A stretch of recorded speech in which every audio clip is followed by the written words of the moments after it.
Voilà 2 ans que la célèbre bataille d'Austerlitz n'avait pas pu être reconstituée à cause de la pandémie de Covid-19.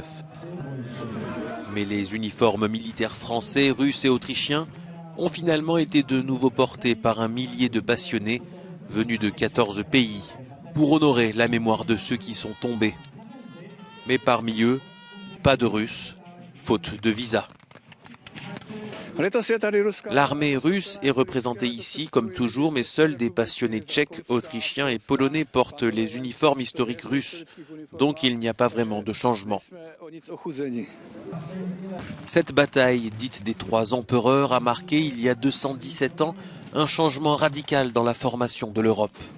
Environ 60 000 soldats français sont arrivés en un seul jour et ont fait face aux 90 000 hommes de la coalition russe et autrichienne. Après 9 heures de combat, Napoléon remporte la victoire, mettant fin au règne du Saint-Empire romain germanique. Cette reconstitution d'Austerlitz n'est pas une célébration de la guerre, mais au contraire, un rappel des souffrances et des sacrifices passés. La guerre est une chose horrible. C'était horrible en 1805, quand Napoléon s'est battu ici contre les Russes et les Autrichiens. C'est horrible maintenant, en Ukraine, avec les Russes et les Ukrainiens.